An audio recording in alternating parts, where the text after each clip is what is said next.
Back to live show. తమిళ రాజకీయాల్లో మరో మలుపు. అయితే అంతా ఊహించిందే జరిగిందా? పన్నీర్ సెల్వం రాజీనామా, పార్టీకి ప్రధాన కార్యదర్శిగా ఉన్న శశికళ ముఖ్యమంత్రిగా ఇవాళ రేపు లేకపోతే మరో 2 రోజుల్లోనో బాధ్యతలు స్వీకరించే అవకాశం. గవర్నర్ హుటాహుటిన ఢిల్లీకి వెళ్ళడం అంటే 2 రోజుల హైడ్రామాకు తెరపడింది. పన్నీర్ సెల్వం మరోసారి పాపం పన్నీర్ సెల్వం అనిపించుకున్నారని పత్రికలు రాసే మూడోసారి ఆయన ముచ్చటగా ముఖ్యమంత్రి అవ్వడం, మళ్ళీ దిగిపోవడం కూడా జరుగుతోంది. దీని గురించి మాట్లాడదాం. ఇక తెలంగాణ రాష్ట్ర అప్డేట్స్ విషయానికి వస్తే ఎస్సీ వర్గీకరణ సంబంధించి ముఖ్యమంత్రి అఖిల పక్షాన్ని ఢిల్లీకి తీసుకువెళ్లాలనుకున్నారు. అయితే చివరి క్షణంలో ప్రధాని అపాయింట్మెంట్ ఎందుకు రద్దయింది? దీని వెనకాల ఏమైనా రాజకీయ కోణము, రాజకీయ కారణాలు ఏమన్నా ఉన్నాయా? అంశం మాట్లాడాల్సి ఉంది. అతి త్వరలోనే తెలంగాణ కాంగ్రెస్ భారీ స్థాయిలో బహిరంగ సభకు, బీసీ మహాసభకు సిద్ధం చేస్తోంది. వేదికని ముఖ్య అతిథిగా రాహుల్ గాంధీ రాబోతున్నారు. తెలంగాణ రాష్ట్ర ప్రభుత్వం బీసీలను వాళ్ళని పట్టించుకోవట్లేదు అనే కాన్సెప్ట్ తో ఈ సభకు సిద్ధం అవుతున్నారు. ఈ అంశాల మీద మనం మాట్లాడుతున్న లైవ్ షోలో మనతో జాయిన్ అవుతున్నారు ఎస్ నగేష్ కుమార్ గారు, హిందూ మాజీ రెసిడెంట్ ఎడిటర్, సీనియర్ విశ్లేషకులు. ఎం రఘునందన్ రావు గారు, తెలంగాణ బీజేపీ సీనియర్ నాయకులు, ప్రముఖ న్యాయవాది.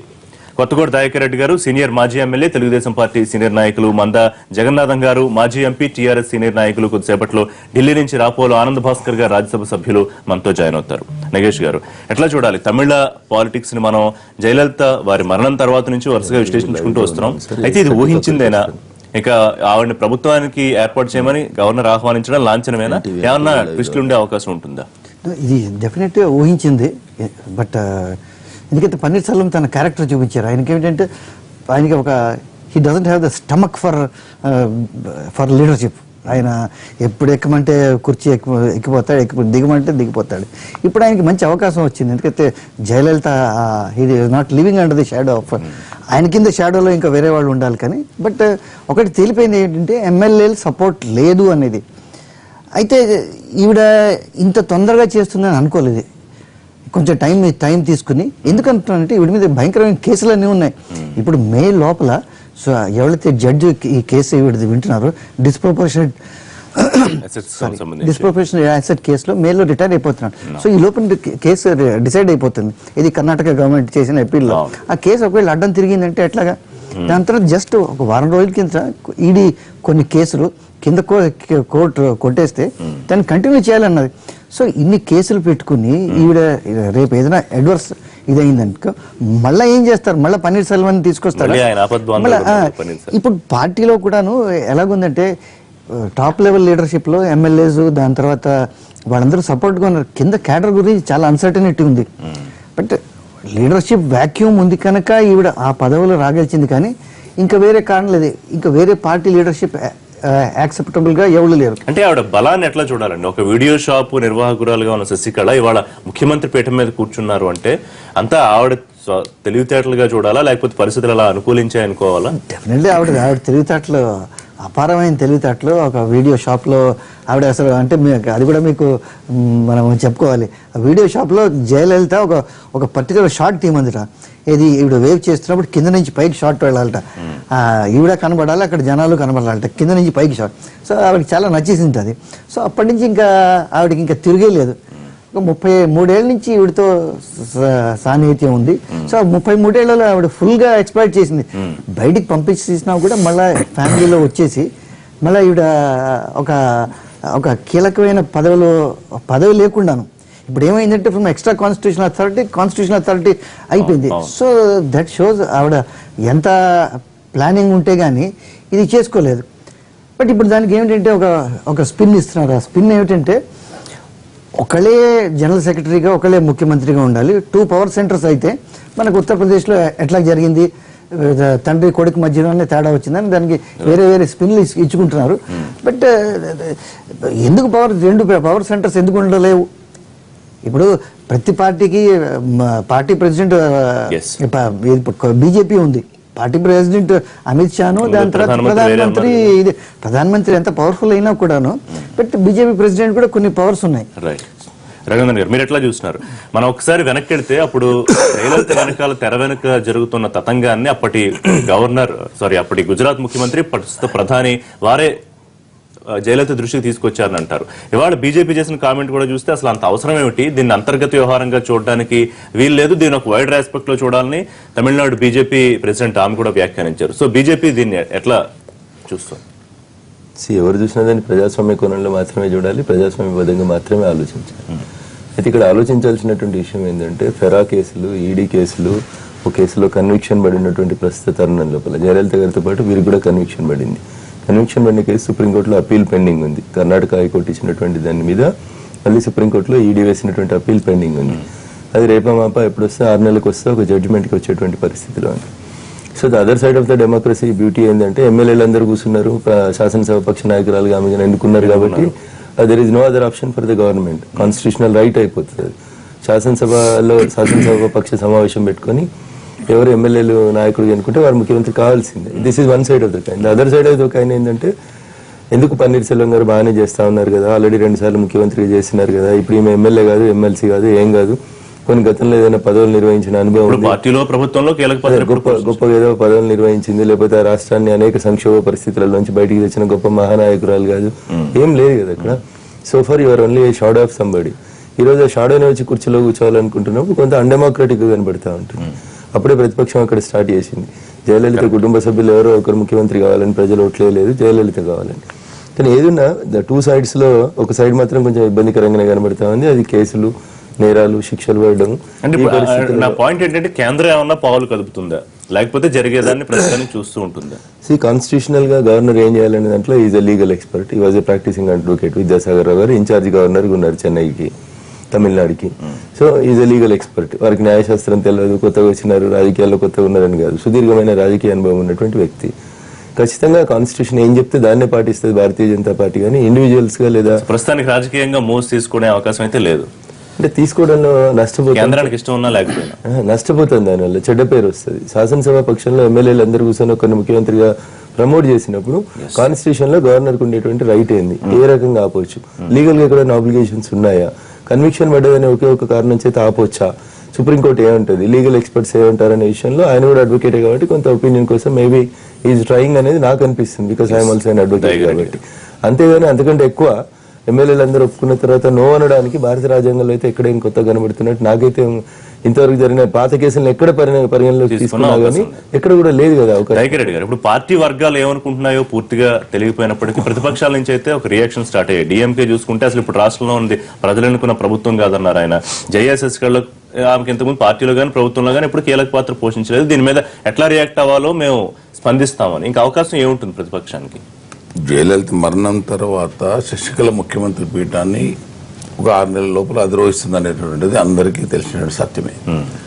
ఇప్పుడు తొందర అంటే ఆర్కేపురం ఖాళీ ఉంది, ప్లస్ జయలలిత వారసులం అంటూ కొంతమంది మళ్ళీ రంగంలోకి దిగేటువంటి పరిస్థితుల్లో ముఖ్యమంత్రిగా అయితే ఇంకా 4.5 ఏళ్ళు ఉంది కాబట్టి ఎమ్మెల్యేలను కంట్రోల్ చేసుకుంటే జనం సంగతి తర్వాత చూసుకోవచ్చు.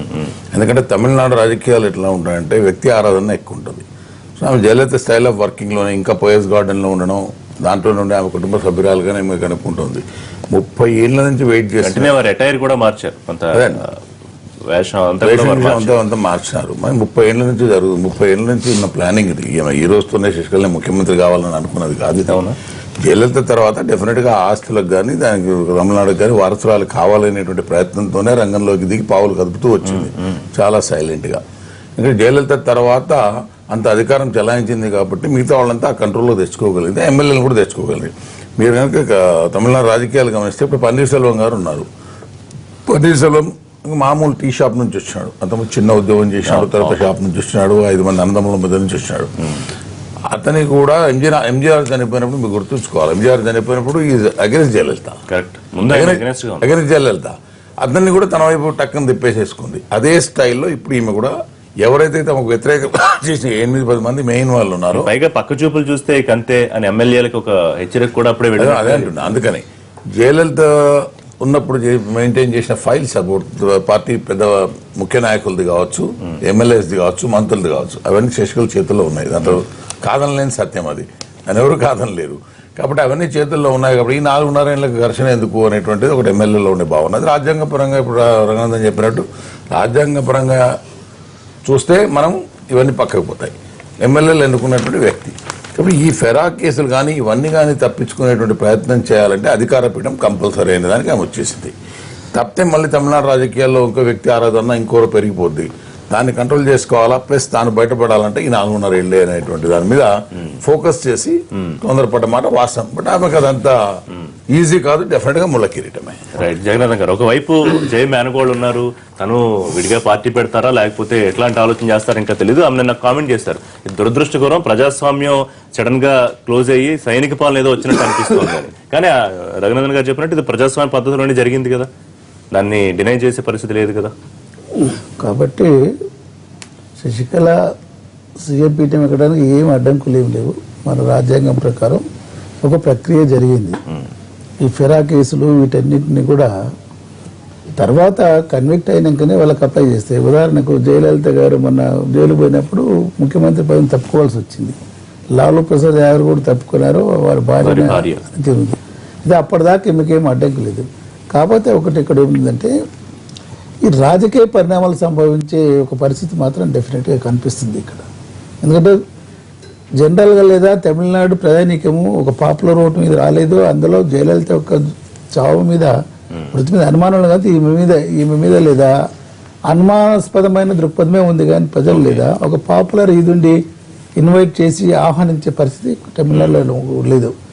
నెంబర్ ఎందుకంటే she has to face the election next 6 నెలలు మన రాజ్యాంగంలో కల్పించింది. 6 నెలలు ఏ ప్రతినిధి కాకుండా లేదు, సామాన్య మానవు కూడా ఒక ప్రధానమంత్రి కానీ ఒక ముఖ్యమంత్రి కావడానికి ఆస్కారం మనకుంది.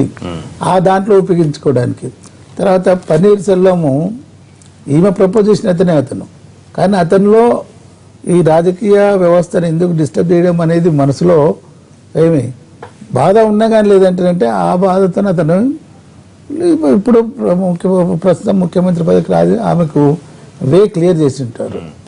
అయితే ఇక్కడ డిఎంకే పార్టీ ఇవన్నీ చాలా జాగ్రత్తగా గమనిస్తున్నారు. వాళ్ళు అసలు ఎక్కడ కూడా వాళ్ళు ప్రజలకు సందేహం వచ్చే విధంగా ఏదో పొలిటికల్ ఈక్వేషన్ డిస్టర్బ్ చేసి అధికారాన్ని గ్రాప్ చేసుకోవాలన్న భావనలో ఉన్న దీంట్లో లేరు.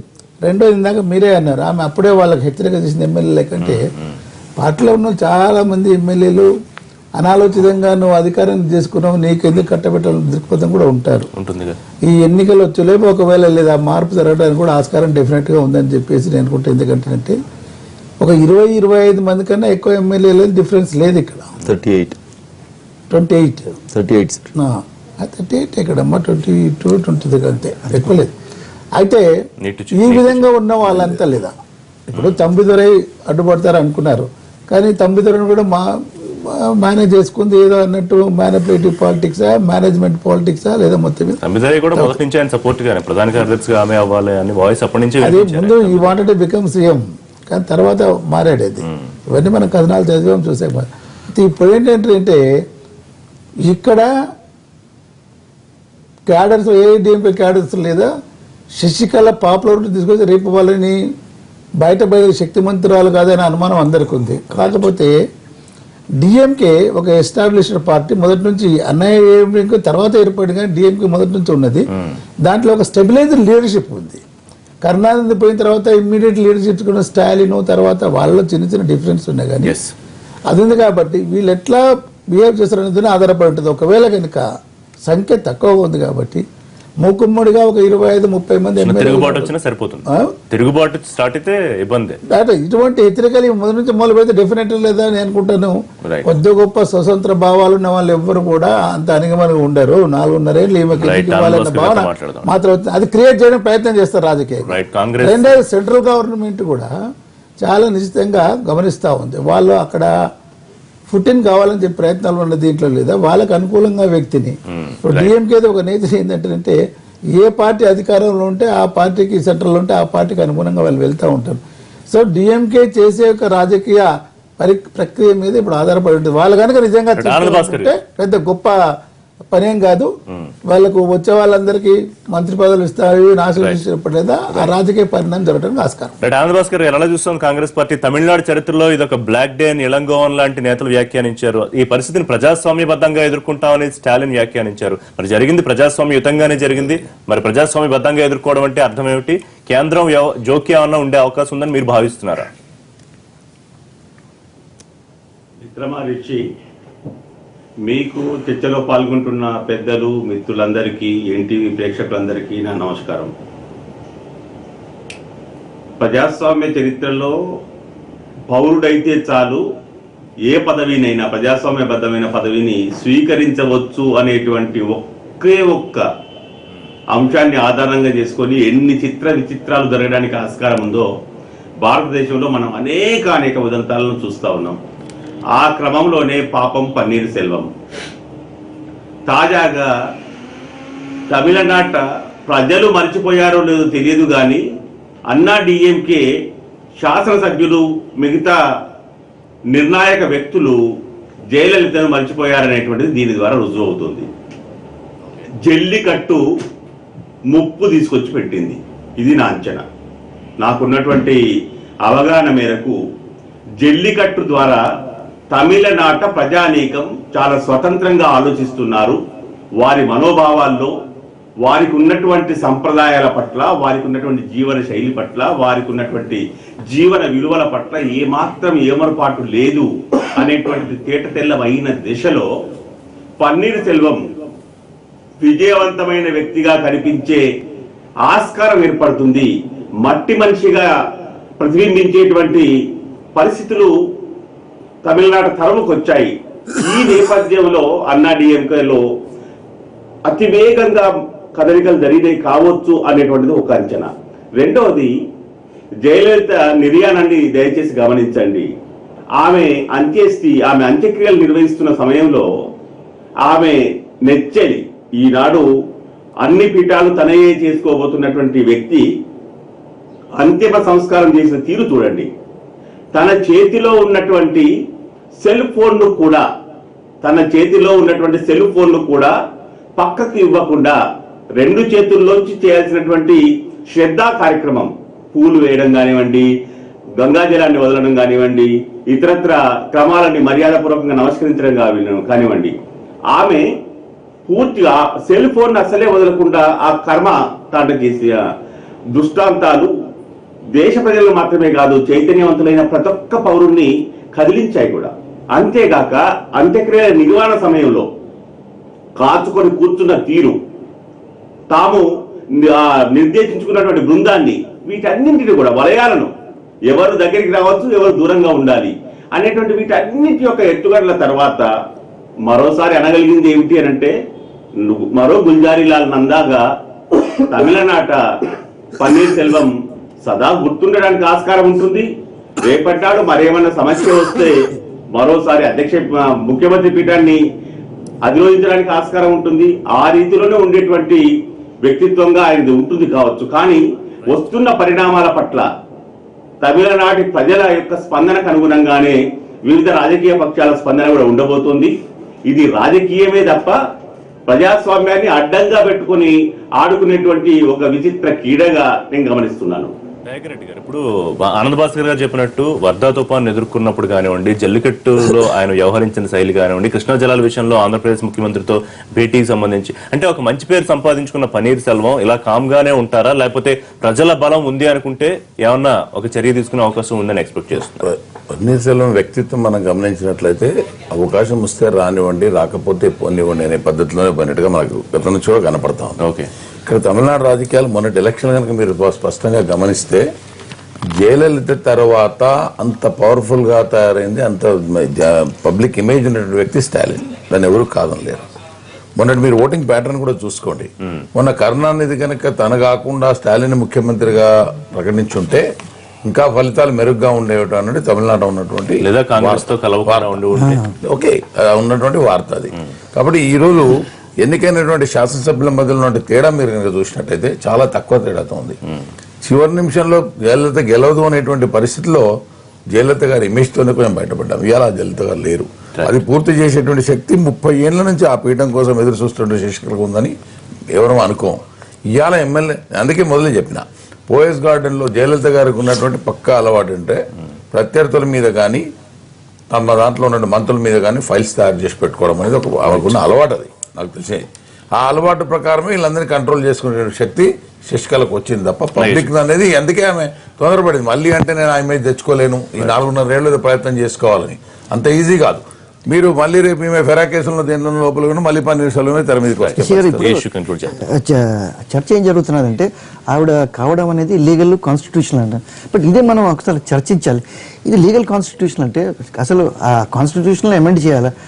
ఎవరైతే ఎమ్మెల్యే కారో వాళ్ళకి ఏమిటంటే అసలు వాళ్ళని ఎలక్షన్ కి వెయిట్ చేయొచ్చు. ప్రధాన కార్యదర్శి చేసేటప్పుడే కూడా పార్టీ నియమాలు మార్చుకున్నారు కాబట్టి ఇక్కడ రెండోది అంతకన్నా ముఖ్యం ఏంటంటే ఎవరైతే సీరియస్ కేసు అఫెన్సెస్ ఫేస్ చేస్తున్నారో ఇప్పుడు ఇక్కడ రాజకీయ నాయకులు అందరూ ఏదో సందర్భంగా అరెస్ట్ అయి ఉంటారు, డిమాన్స్ట్రేషన్లో కానీ ఏదో పబ్లిక్ ఇష్యూ కానీ. ఇక్కడ పబ్లిక్ ఇష్యూ ఏం లేదు, మనీ లాండరింగ్, ఫెరా, ఈడీ కేసులు అన్నీ ఉన్నాయి. సో ఇలాంటి వాళ్ళ మీద ఏదైతే ఇంతకన్నా ఎక్కువ ఇంప్రిజన్మెంట్ ఉంటుందో 5 years కానీ 7 years కానీ ఇంప్రిజన్మెంట్ ఉంటుందో ఆ కేసు సెటిల్ అయ్యేదాకా అది కంటెస్ట్ చేయకూడదని ఏదో లీగల్ రాజ్యాంగంలో ఉన్న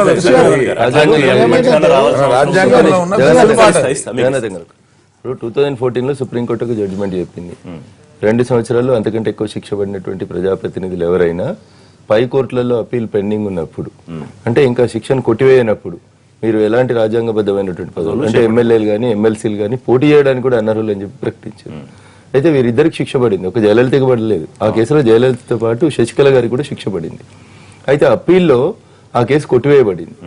అప్పీల్ కర్ణాటక హైకోర్టు కొట్టివేసిన తర్వాత అప్పుడు తమిళనాడు ముఖ్యమంత్రిగా మళ్ళీ జయలలిత గారు వచ్చి ప్రమాణ స్వీకారం చేసినారు.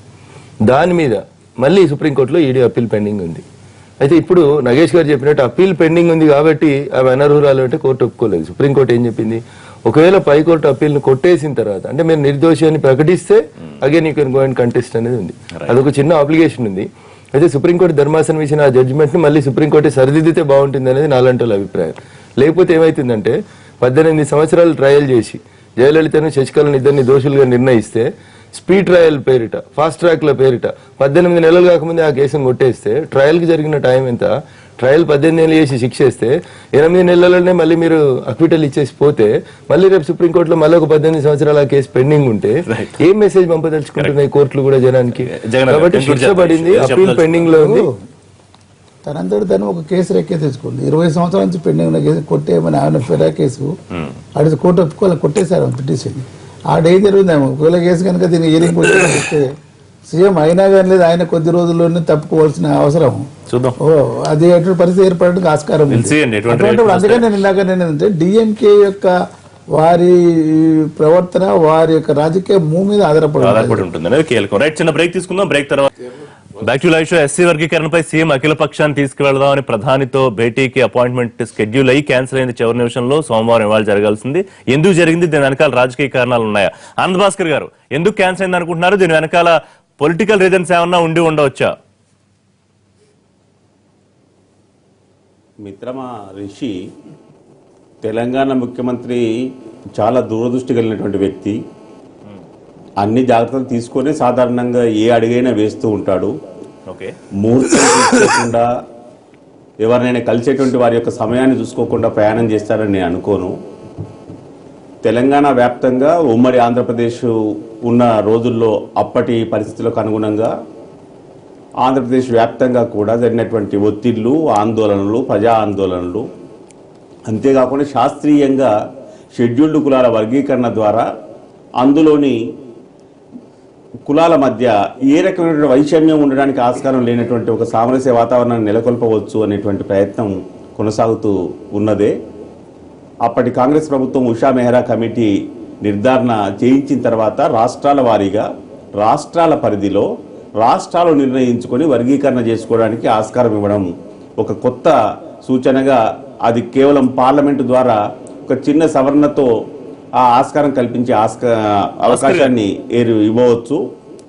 ఇటువంటి దశలో మందకృష్ణ మాదిగ గారు చేపట్టినటువంటి ఒక మహోన్నతమైనటువంటి మహోజ్వలమైనటువంటి ప్రజాభిప్రాయ సేకరణ అనేక రూపాల్లో ఢిల్లీలో కానివ్వండి, దాంతో పాటుగా సికింద్రాబాద్ పరేడ్ గ్రౌండ్స్ లో కానివ్వండి,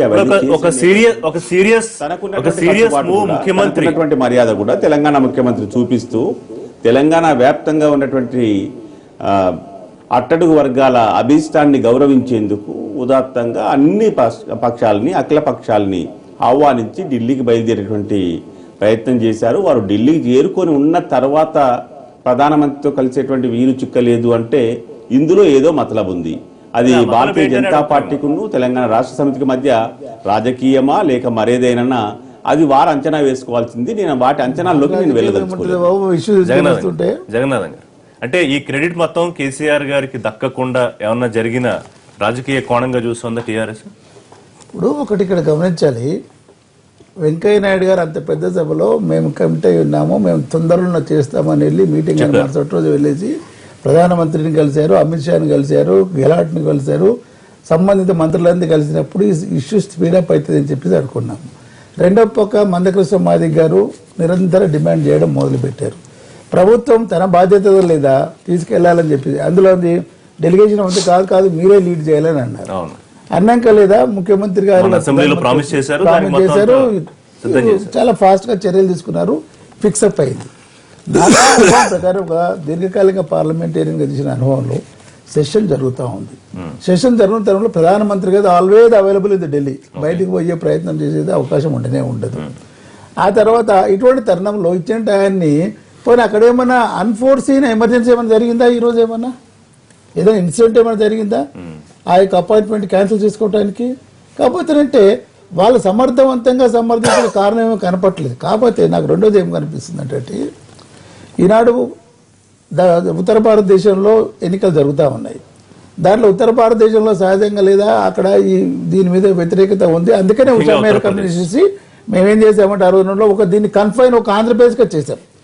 ఇక్కడ జరుగుతున్నది ఏంటంటే, ఇప్పుడు ఆంధ్రప్రదేశ్ విడిపోయిన తర్వాత లేదా తెలంగాణ రాష్ట్ర ప్రభుత్వం దీనికి సమ్మతిస్తూ తీర్మానం పంపిన ఆంధ్రప్రదేశ్ రాష్ట్రంలో ఇప్పటిదాకా తీర్మానం చేయలేదు. డెఫినెట్ గా లేదు. ఇదేం జరిగింటుంది అంటే ఇక్కడ కనుక ఈనాడు ఏదైనా చెప్తే ఆంధ్రప్రదేశ్ రాష్ట్రం మీద దాని ప్రభావం పడే ప్రమాదం ఉంది. ఆంధ్రప్రదేశ్ లో ఉత్తరప్రదేశ్ పక్కనే రాష్ట్రం. చంద్రబాబు నాయుడు గారు ఇప్పటిదాకా తీర్మానం చేయించలేదు. యాంగిల్ కాదు, ఇది వాస్తవం ఇది.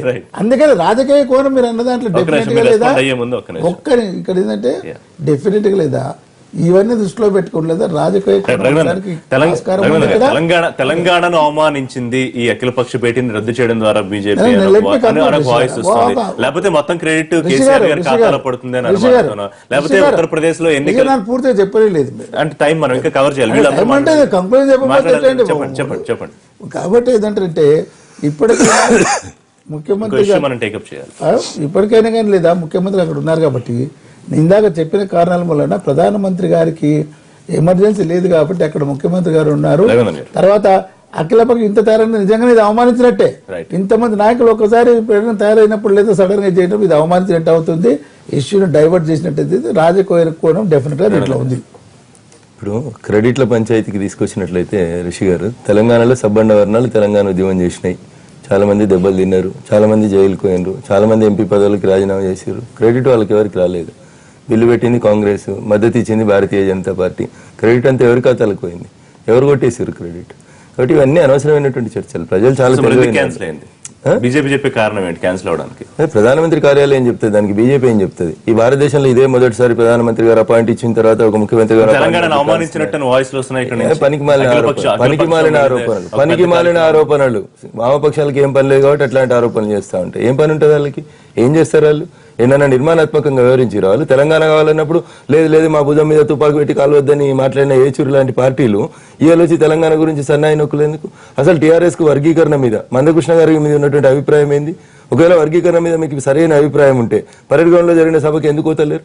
ఎందుకు వంగపల్లి శ్రీనివాస్ అనేటువంటి ఇంకో సంస్థని కృత్రిమంగా సృష్టించి ప్రభుత్వం ఎందుకు ఎంకరేజ్ చేస్తా ఉంది? ఏడుంది మీకు సన్నాయి నొక్కులు కాకపోతే? ఒక నిమిషం మందకృష్ణ గారు ఉద్యోగం ప్రారంభించే కంటే ముందే 82లోనే వెంకయ్య నాయుడు గారు ఉమ్మడి ఆంధ్రప్రదేశ్ శాసనసభలో మాట్లాడారు వర్గీకరణ గురించి. That is the commitment of BJP. TRS commitment ఎక్కడి సార్? ఎట్లా పోయినా సరే ఏ మందలు కడితేంది మా మందలు ఈనాలనేది టీఆర్ఎస్ పంచాయతీ. ఏడా ఓట్లు తీసుకోవాలనేది 3 ఏళ్ల నుంచి అన్నాడు ఎస్సీ ఎస్టీ వర్గీకరణ గురించి. కానీ ఎస్సీ ఎస్టీ ఒక నిమిషం మందకృష్ణ గారు ప్లీజ్, ఎస్సీ ఎస్టీ ఉప ప్రణాళిక నిధుల గురించి 3 ఏళ్ల నుంచి మాట్లాడని ముఖ్యమంత్రి గారు ఈ ఎందుకు సన్నాయి నొక్కులు నొక్కుతురని మందకృష్ణ గారు ధర్మయుద్ధం సభ పెట్టి ఢిల్లీలో కదిలికి వచ్చింది, రేపు వర్గీకరణ జరగబోతా ఉంది, ఆ క్రెడిట్ కూడా నా ఖాతాలో వేసుకోవాలనేటువంటి పంచాయతీ. కాకపోతే అంటే మీరు చేసే రాజకీయం మేము చేసేదా? జగన్నాథం గారిని చెప్పారని కాంగ్రెస్ లో ఉన్నప్పుడు మీ ప్రధానమంత్రి ఎన్నాడు ముఖ్యమంత్రులకు అపాయింట్మెంట్ ఇచ్చి క్యాన్సిల్ చేయలేదా? ఈ దేశానికి స్వతంత్రం వచ్చినాక ఇదే బయలుదేరుతారా? ఒక ముఖ్యమంత్రికి ఇచ్చిన అపాయింట్మెంట్ క్యాన్సిల్ అయిపోతే గగ్గోలు పెడుతున్నారు. ఏం గగ్గోలేదు? మేము తీర్మానం ధర్మయుద్ధానికి ఎందుకు రాలేదు మీరు? ధర్మయుద్ధానికి ఎందుకు రాలేదు? ధర్మయుద్ధానికి ఎందుకు రాలేదు? ధర్మయుద్ధానికి ఎందుకు రాలేదు? ఒకవేళ టీఆర్ఎస్ పార్టీకి నిజంగా మాదిగల మీద ప్రేమ ఉంటే ఎందుకు మందకృష్ణ మీద వందపల్లి దాడి చేపిస్తారు?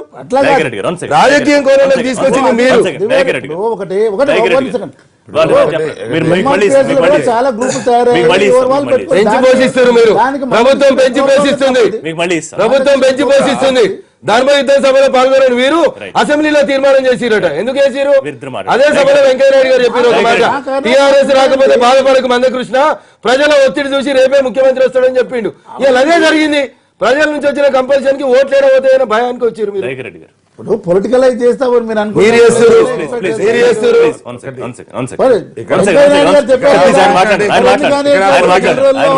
ఇక్కడ పొలిటికలైజ్ చేసే ప్రయత్నం ఎవరు చేస్తున్నారో స్పష్టంగా అర్థమవుతాం. టీఆర్ఎస్ చేస్తారు. ఎందుకంటే ఒకటి, ఈ వర్గీకరణది సమస్య ఈనాటిది కాదు, చాలా ఏళ్ళ నుంచి జరుగుతున్నది. దీన్ని తెలుగుదేశం పార్టీ అధికారంలో ఉన్నప్పుడే ఒక 4 ఏళ్ళు ఇవ్వడం జరిగింది. సుప్రీంకోర్టు అప్పుడు ఇచ్చినటువంటి డైరెక్షన్తో మళ్ళీ పెండింగ్లో పడింది. ఇవాళ ఈ ముఖ్యమంత్రి ఏదో గొప్పగా తీర్మానం చేసి పంపినది కాదు, ఇది ఉమ్మడి రాష్ట్రంలో కూడా ఆయన తీర్మానమే. మర్చిపోతే ఎట్లా? మనం 2 సార్లు 3 సార్లు 3 సార్లు 50 సార్లు కూడా అయింది అనుకోండి. అప్పుడు గాంధీ ఉరుకులాట ఎందుకు వచ్చింది?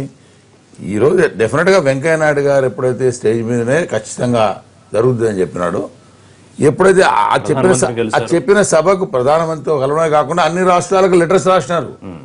ఈ వర్గీకరణ మీద అందరు అనుకూలంగా తీసుకురండి అనే దాన్ని రాసినారు. ఆ కదలిక వచ్చిన తర్వాత ఆ క్రెడిట్ మాకు రావాలనేటువంటి ప్రయత్నంతో ఉద్యమ సమయంలో చెప్పినటువంటి దాన్ని ఇప్పటికి 3 ఏళ్ల నుంచి మర్చిపోయి ప్రధానమంత్రిని ఎన్నిసార్లు కలిసినా ఈనాడు ఆ ఊసెత్తరు ముఖ్యమంత్రి గారు ఇవాళ జరుగుతున్నటువంటి పరిణామాలు చూసి ఆ ఒత్తిడికి, దాంతో పాటుగా రాష్ట్రంలో ఉన్నటువంటి ఇరిగేషన్ ప్రాజెక్టులు కట్టలేము. ఇరిగేషన్ ప్రాజెక్టులు అనౌన్స్మెంట్ అయింది, కట్టలేము. వేరే చర్చ కాదండి, దాని నుంచి డైవర్ట్ చేయడానికి చేసేటువంటి ప్రయత్నం ఇది. ఈ ప్రయత్నం దీంట్లో కూడా క్రెడిట్ విషయానికి వస్తే అక్కడ ఉన్నటువంటి ఎంపీలు కానీ వాళ్ళని చాలా విషయాల్లో చేసిన, దీంట్లో ఎందుకు చేయలేకపోయారు? వాళ్లే మళ్ళీ క్యాన్సిల్ చేయించుండొచ్చు కదా. క్రెడిట్ అఖిలపక్షాన్ని అంతా పిలిచినప్పుడు అఖిలపక్షం మొత్తం రాదనుకున్నారేమో. అందరూ కూడా దీనికి అనుకూలంగా తయారయ్యేసరికి ఆ నిమిషంలో వచ్చేది అక్కడ టీఆర్ఎస్ అనుమానించవచ్చు కదా. టీఆర్ఎస్ క్యాన్సిల్ చేయించింది డెఫినెట్ గా. దాంట్లో 2 వర్గాలు కదా, అక్కడ కవిత వర్గం ఉంది, జితేందర్ రెడ్డి వర్గం ఉంది. ప్రధానమంత్రి అఖిల పక్ష డెలిగేషన్ రిప్రజెంటేషన్ ఇవ్వడంతో ఆయన డెసిషన్ తీసుకోరు. లార్జర్ నేషనల్ కంటెక్స్ట్ ఉంటుంది. ఒకటి ఉండొచ్చు అంటే బీజేపీ దీనికి క్రెడిట్ కొట్టాలని చూస్తున్నది, బట్ అంత ఈజీగా కాదు. ఇప్పుడు రాహుల్ గాంధీ ఒక డెలిగేషన్ తీసుకెళ్ళి యూపీ రైతులకి మీరు ఫలానా చేయాలని అది చేసేసారా? అది ఎలక్షన్స్ ముందు. ఇది కూడా ఎలక్షన్ మధ్యలోని ఒక వర్గీకరణ డెసిషన్ తీసుకుంటే చాలా ఇబ్బందులు అవుతాయి. అది కాకుండా దీనికి సుప్రీంకోర్టు మనకు కొట్టేసిందని తెలుసు. అల్టిమేట్లీ ఏంటంటే అది పార్లమెంట్ కి వెళ్ళాలి. ఆ పార్లమెంట్ కాన్స్టిట్యూషన్ స్పష్టంగా చెప్పింది ఏమిటంటే ఓన్లీ ప్రభుత్వం కాంగ్రెస్ అధికారంలో లేదా?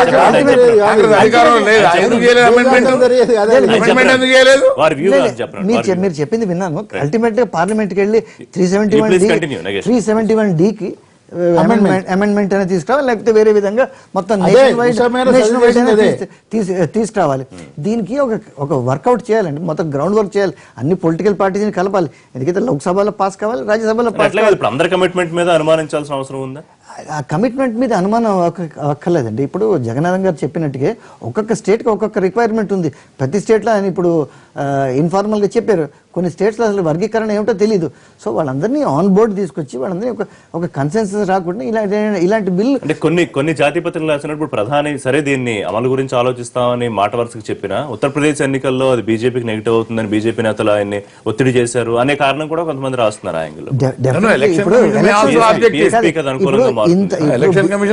అలాగేనండి. ఇప్పుడు ఉత్తరప్రదేశ్ ఎలక్షన్స్ అంతా మీకు సోషల్ ఇంజనీరింగ్ మీద డిపెండ్ ఉన్నాయి.